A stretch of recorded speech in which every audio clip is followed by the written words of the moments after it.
It's such a broad thing now. I think I'd be saying get a sense of what you want to be. So not what industry you want to work in, not what skills you want to have, not what area you want to be particularly known for, but do you want to be a deeply technical expert, or do you want to manage people? Do you want to be a bit more of a generalist, or do you want to be the one that everyone goes, man, go talk to them, they know what they're thinking. So, and I think normally you'll have a sense of yourself, of where you're going to lean on that, because you can very quickly get into the wrong space, and you don't want to be that person that sort of only does one piece of software in one role for 10 years and then you go, oh, it's not really what I want to do, but you are now the expert. And some people love that, and that's great, go have at it. But I think you've just got to be really mindful that stuff moves quite quickly, and if you don't want to be that person, you have to move around.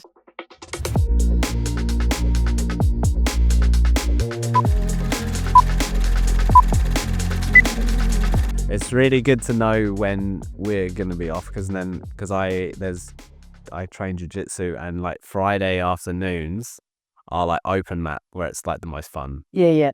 And obviously with doing the podcast, I don't get to those much now. So now that we've got we're starting to be a bit better with our scheduling. Yeah. Then I can plan. It's quite nice. Yeah, it's good. I'm notoriously unorganized. Are you? Funny.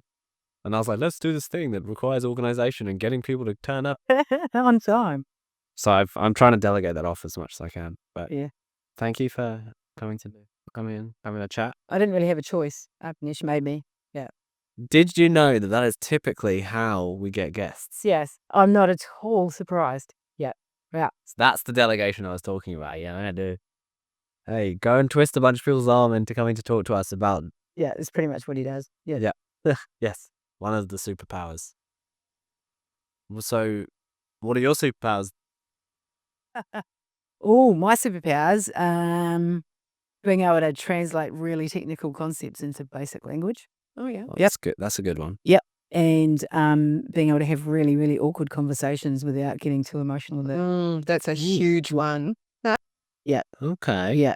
That's cool. Yeah. It helps a lot when you're a CIO or CTO. Yeah, totally. Yeah. Yes. Seeing blue.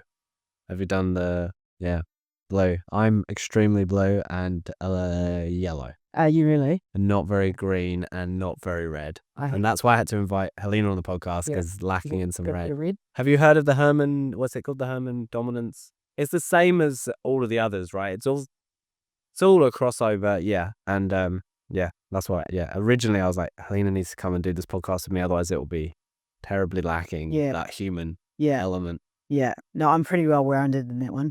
Oh, nice. Yeah. But others I'm like very, very red. And no green. Okay. And some of the other ones. Yeah. Very much a get shit done. Yeah. Which is probably good in the roles that you've had.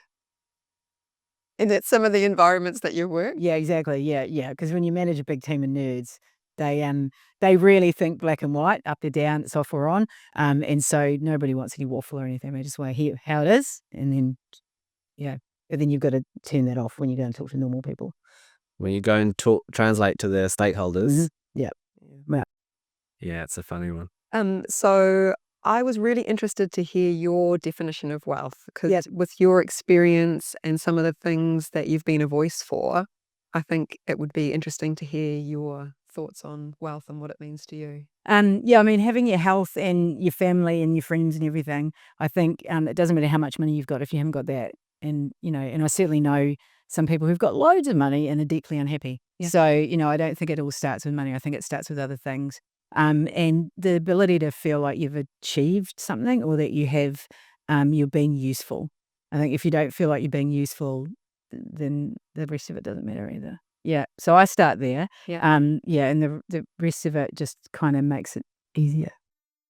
I suppose it's having that, like you say, knowing your starting point really well. Yeah. And then the rest grows from there. Yeah. Where do you think you, or how did you get that mindset? Is it something you were born into, like with a family that you were brought up with, or it's evolved over time? No, I think it's evolved over time. I mean, I grew up on an army base, and travelled between New Zealand and Australia, and didn't live until I was an adult. I didn't live in the same house for longer than about 2 years.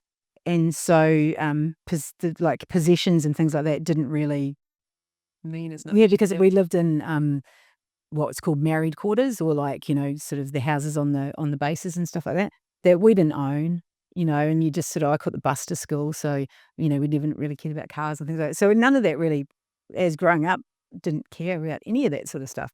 And then as an adult, went through student, had no money, and and then as you get older, you just start to realise. I've got 2 kids.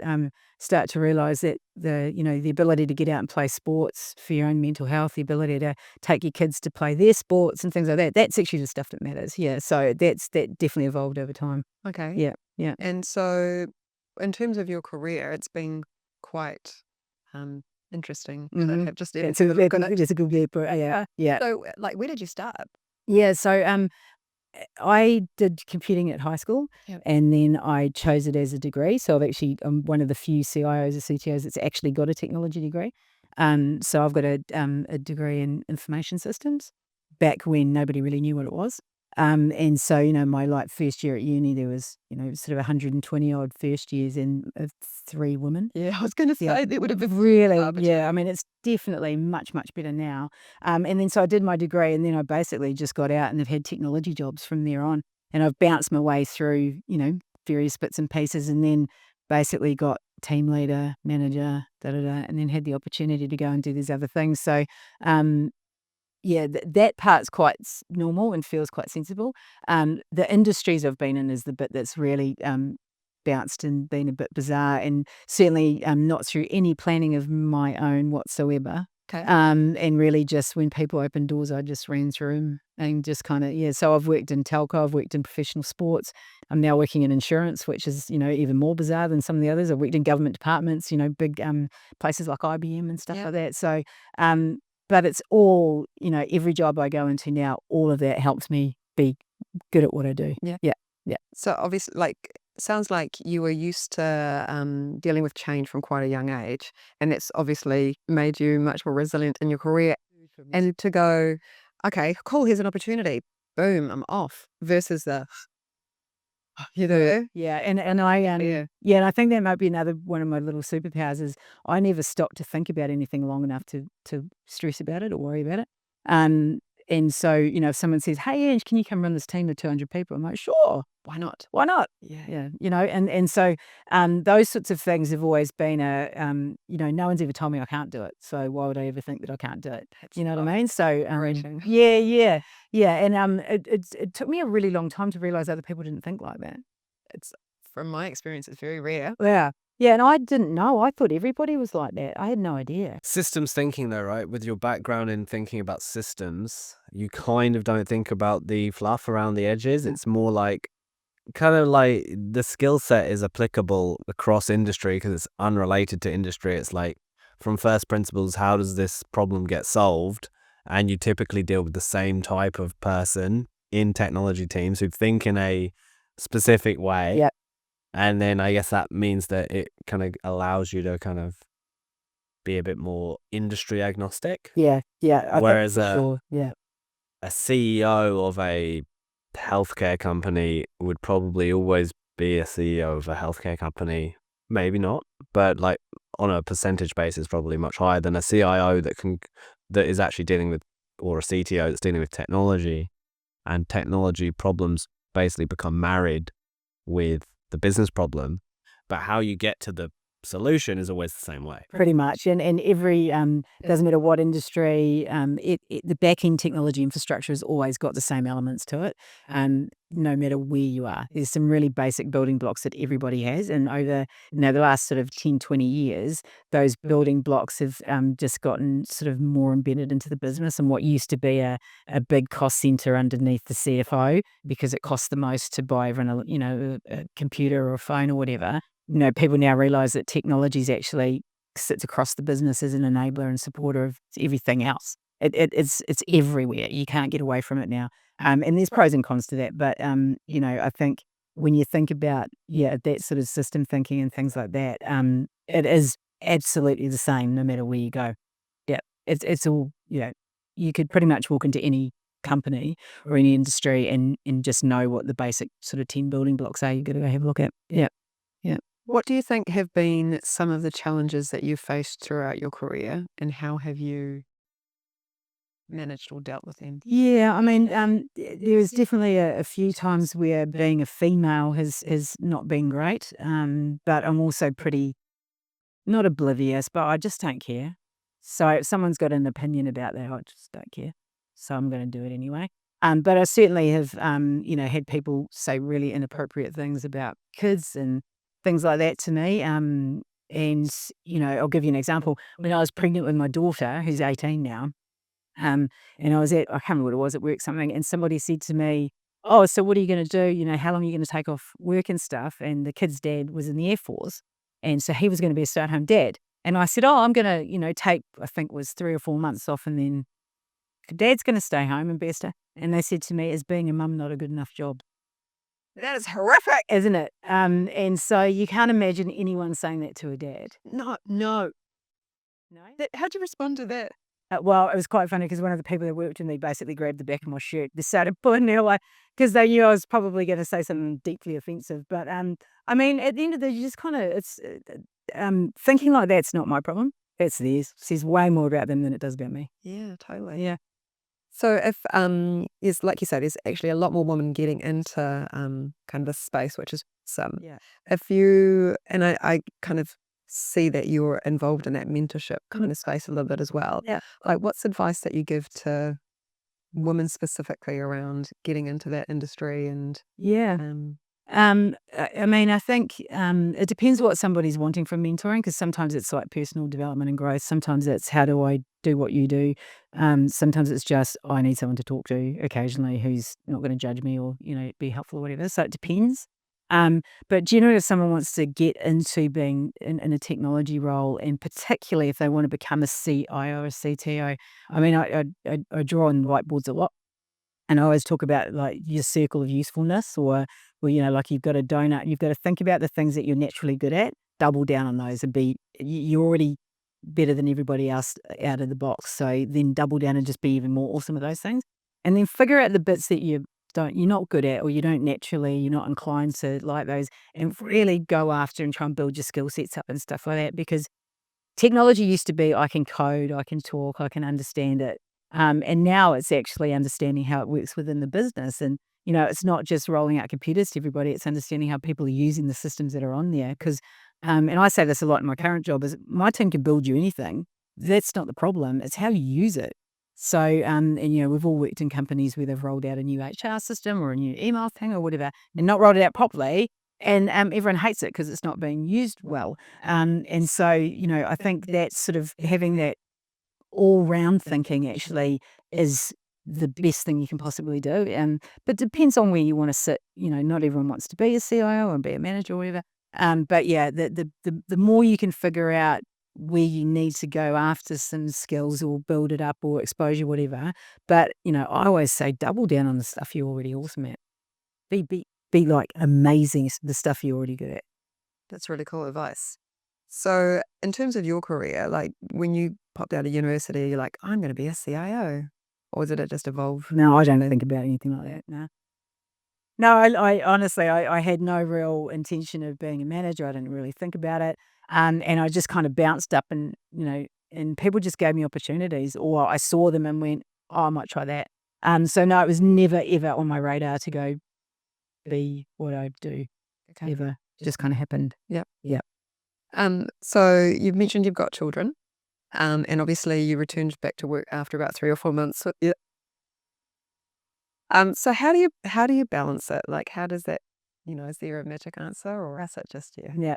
No, I mean, and I think one of the mistakes people make is they try and sort of assign percentages or things to, I'm going to spend this much time, or I'm going to, and actually at the end of the day, most people's jobs are like this. And if your job's not, go work with someone who does support you in this, is that sometimes I work more hours at work because that's where I'm needed. And sometimes I'll put more energy into my kids because that's where I'm needed. Yeah. Or sometimes I put more energy into me because that's where I'm needed. And it's every day is different. But, I think also you've got to have some rules for yourself. So I will never sacrifice a promise to the kids. Yeah.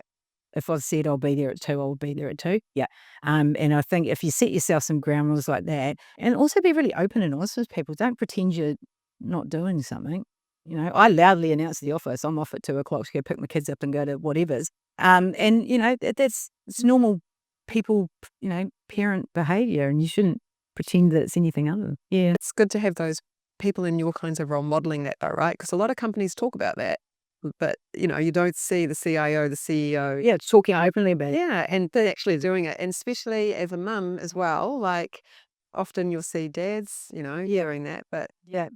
And get the little microaggressions of someone going, oh, gentlemen's hours, or, or making comments about people coming in late or leaving early, whatever. And that's just shitty behavior. Like everyone has a life, and you should, as much as possible, try and support that, within reason. It swings and roundabouts, but certainly I don't think anybody would ever question my dedication to my job or the hours that I put in or the output that comes out of me. So, as long as you're doing that, everyone's pretty happy with you doing other things. But I think these days you have to balance, things about it and give yourself some rules and stick to it, because otherwise you just feel crap. Yep. If you're constantly shifting your own goalposts, you're never going to achieve anything. Yeah. And you're just going to feel bad about it. Yeah. Yeah.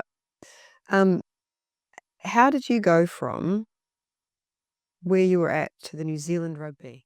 Oh, yeah, that was a bizarre story. Because that's a huge change. Yeah, and because I was working at a sort of high speed internet company that delivers basically bandwidth to polytechs and universities and research institutes and stuff to a professional sporting organisation is a very bizarre transfer. I was basically just talking to the recruiter, and he said they need someone like you, and so went through the process and jumped through numerous hoops, and then landed there. And it was very, very strange, interesting, awesome place to work. Okay. Yeah. So for people who maybe have a technology background but want to do the jumping from industry to industry similar to what you've done, what kind of advice would you give them?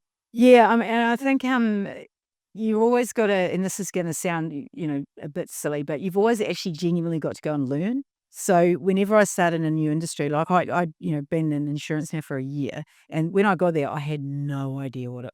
Right, it's not like you go and research insurance. And so people would be talking, and acronyms are coming out, and people are talking about FMA and RBNZ and da da da. And I had no idea what they're talking about. So for the first couple of months, I was writing down things. Every time someone said something I didn't know, I wrote it down and then go and research it afterwards, and then just slowly build up my thing. But you have to get off your butt and go and learn industries. The technology issues are the same. It doesn't matter where you are, they're all the same. But how you apply that to the business setting and actually making sure that you're delivering systems that make sense, but also that you're having sensible conversations with the business. You've got to know what the business is, and the only person who can do that is you. Yeah. So, like in rugby, I didn't know anything about rugby. I had no idea. Like some famous ex-All Blacks would walk in the office and I'm like, hey, how are you, I'm Ange? And then I'll walk off, having no idea that I just talked to someone who was a sir. Yeah, no idea. And then I could do now, but no, to start with, I just didn't, and so I had to go and learn about it. Because if you don't put the energy in, you just not going to be effective. But it's effort. You got to put some energy into it. Yeah. What do you think are kind of the top things that technology is coming up against nowadays, like the challenges? And I'm not from a technological background, so I might not be asking the right question. But like, are there similarities that could, regardless of what kind of business you're working in? Yeah. I mean, I think the biggest challenge at the moment is all the shiny fish. And so when I say that, it's just like almost every year there's a new thing that everyone's really excited about. So this year it's AI, generative AI. And everybody's talking about it. Everybody's got conferences on it. Everybody's, board wants to know about it. Everybody's thinking about how we're going to do this, right? That's this year's shiny fish. It'll also be next year's shiny fish. Not last year so much, but the year before it was things like Bitcoin and chain and metaverse and and things like that. And you've got to know what that is so that you can have sensible conversations about it. But you've also got to temper the expectations of your staff, your board, your customers around sometimes the shiny fish is exactly that. And you don't want to go chasing it. And other times it could be this big and you actually only need that much of it. And so again, it's that, making yourself come up to speed with these things. So I honestly think that's the biggest challenge at the moment is technology is moving so fast and there's so much stuff coming out that it's really, really hard to see what makes sense for your business at that time. But also, trying to manage your stakeholders is just an ongoing thing because, people read magazines, they attend conferences and they come back and they go, oh, I saw this amazing thing. It was really, really cool. And you're like, great, we're not doing it. But you've got to have a good reason why you're not doing it. But I honestly think that's the biggest problem at the moment because people make mistakes and they roll things out, spend lots of money, put a lot of energy.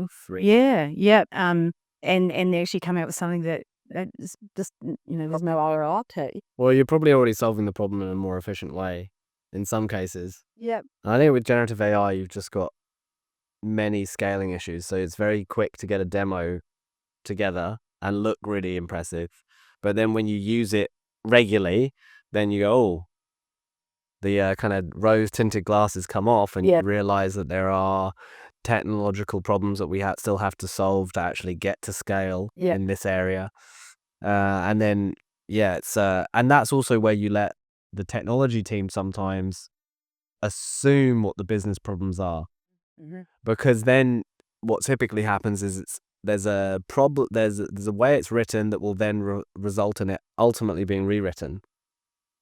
And that's why you have to think about these things from how do you take the business and make the business problem solve programmatically so that it solves the full vision of what the potentially non-technical business person is trying to achieve. Yeah, absolutely. And I think, often if I'm speaking at conferences about things like this, I'll say you don't want to automate a shitty process because you just make a faster shitty process. And I think that's true of AI as well. You don't want to necessarily apply it to something because you can upset your customers really, really quickly at scale. So you can be really careful about it, but also, things like IP, cybersecurity, your customers' data. Are you using it the right way? Are you using it responsibly?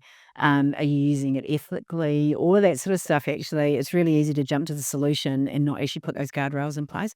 And because there's no regulation in this at the moment in this country, there's lots of pretty much everybody's launching papers and and articles and things on it. But actually, at the end of the day, every individual business needs to have their own guardrails to make sure you're not breaking the law, that you're not, misusing your customers' information or, and it'd be really easy to lose trust. And so you've got to really make sure that you get those things in place because your staff are going to use it regardless. I mean, I don't know anyone who's got ChatGPT on their phone, right?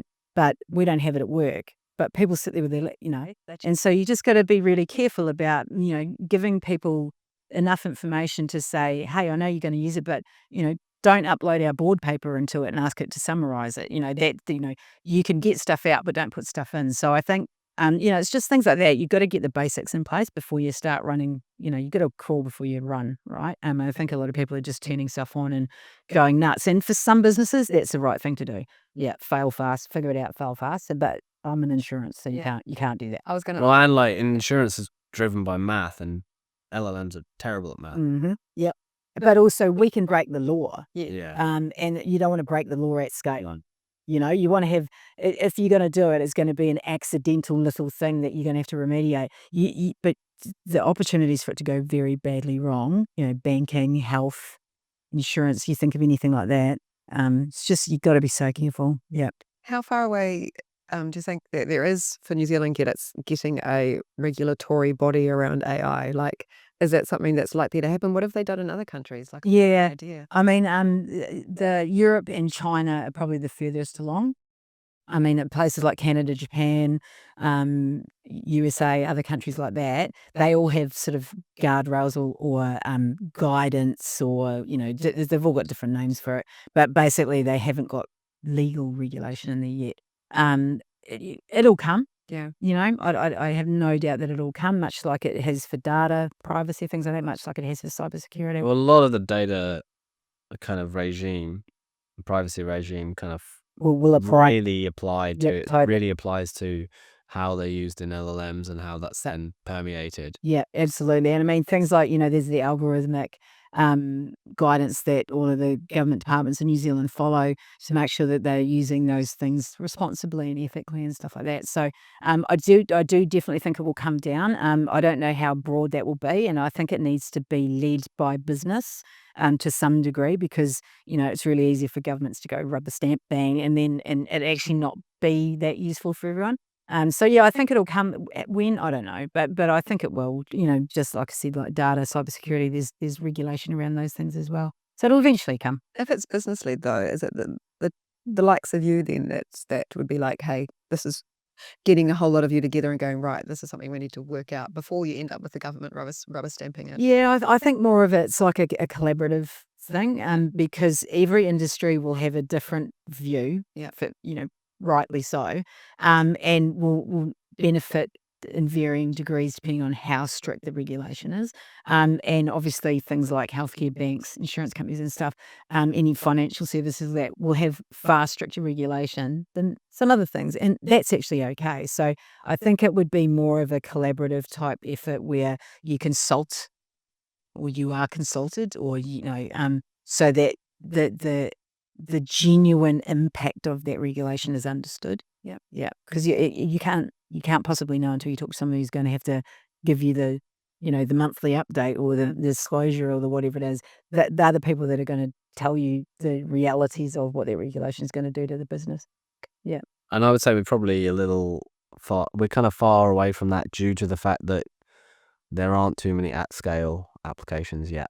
Yeah, so it's almost too early to regulate harshly because you don't actually know where the real application is. Yeah, in many ways. Yeah, totally true.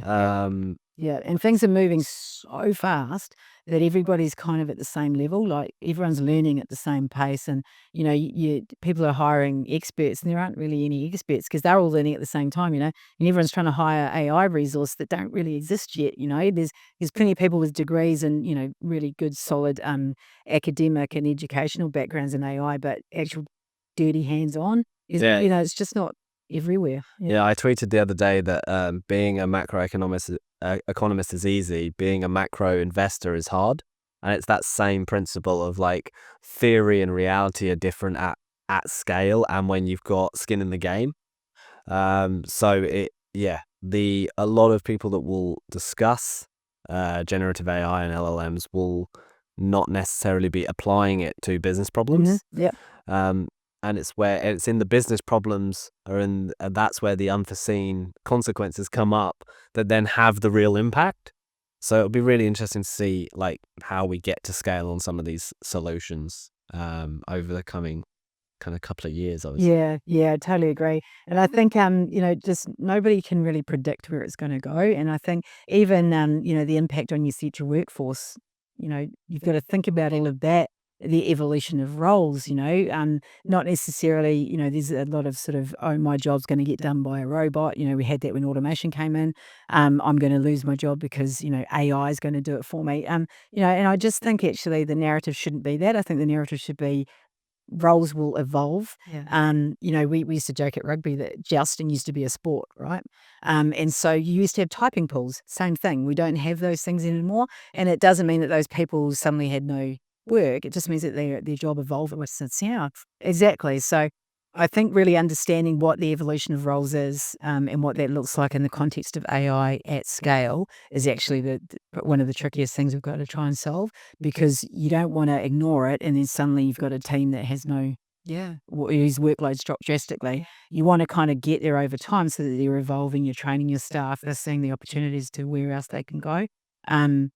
So I think from a business impact and a technology perspective, that's another one of the big challenges in front of everyone, is just that what the future workforce looks like. Yeah.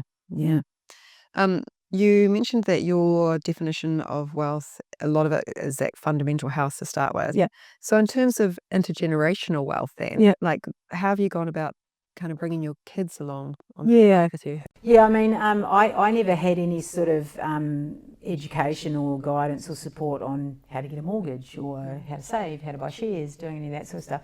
So I've deliberately gone and given my kids education on that, because I think you just need to know how to do that sort of stuff. But I also joke with my kids that I feel like I failed as a parent if you can't do your own washing, can't, make a bed, if you can't cook a meal, if you don't understand the difference between a checking account and a savings account, because that's just some basic information these days that I think is really important. And I never got any of that. I had to learn all that on my own. And I think that sort of stuff's really important. And so my kids now understand shares. They know the difference between, if it goes up, that's fine, you're playing a long game, They actually understand that stuff at 13 and 18. That's cool. How awesome is that? That's awesome. So I feel like that's actually, I feel that's been a really good approach to it. And I hope that they then build on that themselves, and they've just got a better place to start than I ever did.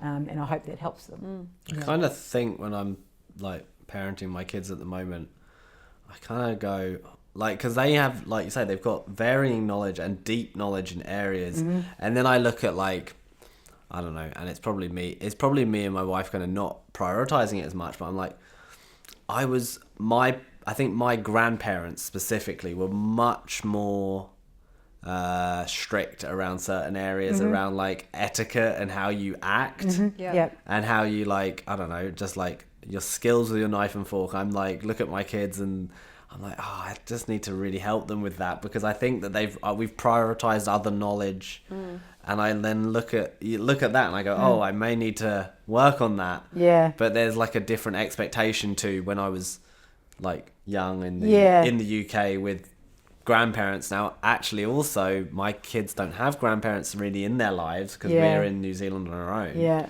But it's just I just kind of think about that now, because it's like a different. They also pick up on different things because they have influences of the next generation of ideas and thinking that maybe I didn't have because of how I received information. And But I think that's a good point, though, right? How you behave in society is actually really important. And I was like you, very strict manners, and you could do certain things. You can, and even with my kids when they're little, my nana's dead now, but when she was alive, we used to have what we called the nana voice, or use your nana manners, because nana expected a different level of manners than what we might give to someone else.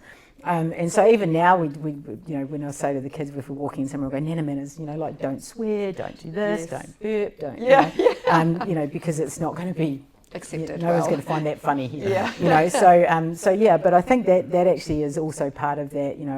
I feel like I fail as a parent if my kids can't shake a hand or look someone in the eye and say, my name's whatever, So I think it's all of just some real basic stuff that I think sometimes you forget about. Yeah, and the mundaneness of life, right? Yeah. Trying to get them out the door to school and make sure they're fed. And got pants on. Or in the excitement of all the new shiny things that come across. As well. Yeah, true. Yeah. My 10-year-old's starting to get exposed to like TikTok and that through her friends, so we don't have it. Yeah. But she's coming home and she's showing me these dances, and so and so has access to TikTok. I'm like, yep, when you're 18. So I've had that exact conversation with my kids when they're younger. They go, Mum, can I have this? I'm like, no. Yeah. Yeah. I have a good reason. Yeah. But and again, your kids get exposed to different things but it's that usual conversation. Well, that's what they do in their house. Yes. That's not what we do in our house, and that's okay too. Yeah. I'm trying to give, so my oldest is 10, giving her some more reasoning around it though, not just no because I said no because of this, and this. So she's aware, or at least I'm trying to make her aware that it's not just me being mean. No, and they need to understand, because otherwise when they ignore you, which they inevitably will, they need to understand the consequences of doing that, and the reason why you're trying to stop them from, or guide them, or let them be a bit older so they can deal with it better. Because otherwise, because I said so is not a good enough reason anymore. Yeah. Because that used to be a great reason. I got that a lot. Yeah, I got that a lot as a kid. Yeah. And didn't question it either. Stop asking why. Yeah. I remember that a lot. Yeah. I can imagine you being that I got that a lot. But why? But why? And if you don't tell me why, I'm not going to listen. Yes. Yeah. Because I need to understand the first principle kind of. Well, why? Yeah. And why is this important? I actually still get that quite a lot. Anyway. So, slightly, changing gear again. Yeah. What is advice that you would give to someone who's kind of starting out in the technology industry, I suppose? Just generally? Just generally, yeah. I mean, yeah, it's such a broad thing now. You know, I think I'd be saying get a sense of what you want to be. So not what industry you want to work in, not what skills you want to have, not what area you want to be particularly known for, but do you want to be a deeply technical expert, or do you want to manage people? Do you want to be a bit more of a generalist, or do you want to be the one that everyone goes, man, go talk to them, they know what they're thinking? So, and I think normally you'll have a sense of yourself, of where you're going to lean on that, because you can very quickly get into the wrong space. And you know, you don't want to be that person that sort of only does one piece of software in one role for 10 years and then you go, oh, it's not really what I want to do, but you are now the expert at that. And so, you know, and some people love that, and that's great, go have at it, but I think you've just got to be really mindful that stuff moves quite quickly, and if you don't want to be that person, you have to move around. You have to put your head up and kind of, especially in software where the stack changes so quickly. However, the fundamentals of the way you think about problems remains the same. Yeah, and I think that's another sort of piece of advice that you give to people is, you know, the building blocks of technology infrastructure never really change. So if you have a CRM, it doesn't almost matter what software you use to deliver your CRM. The fundamental structure, purpose and reasoning behind a CRM is the same no matter what bit of software you use. Same for email, same for, you know, HRIS systems. They're all pretty much the same. They have the same purpose. How it's delivered is different. And so rather than being an expert in a particular piece of software that delivers a CRM, be an expert in CRMs. You know what I mean? Yeah. So really go after the theoretical, you know, reason why things exist, and be that expert, because then it doesn't matter what software is used. You just have the skills that you can apply across anything. And I think that's a really, really useful way to think of it, because then it helps you move industries. You're not stuck in a hole. And you just have a better sense of building blocks as opposed to operational deployment of things. Okay. Yeah. Charlie actually talks a lot about fragility in our podcast and that kind of thing. What's some advice you'd give to someone anywhere in their career around trying to mitigate fragility within their career? In technology? Yeah. We've all been made redundant about 8 times. Do you know what? I know it's a really hard question. I think, I think personal resilience obviously helps, because the fragility exists no matter what you do. Yeah. You can't get away from it. It's technology. It's part and parcel of choosing this as a career. And because, you know, technology changes so quickly that one thing you were an expert in last year, don't need it anymore. Yeah. You know? It's lifelong learning though, right? Yeah, for sure. Yeah. Probably. Yeah, absolutely. And I think that's the key is, you know, you've got to just kind of be useful and be able to translate your skills into something else, because otherwise, you can't avoid it. You can't make it non-fragile. So it's all about how you react to it, how you cope with it, and also an acceptance that there's going to be times in your career where stuff just happens. So how you react to it, how you respond to it, your ability to cope with change, you know, get better at that. Yep. Okay. Yeah. Last question. Yep. So. Oh, that went fast. Yeah. So how how do you look after yourself amongst all of this? Yeah, I'm quite annoying when I'm not.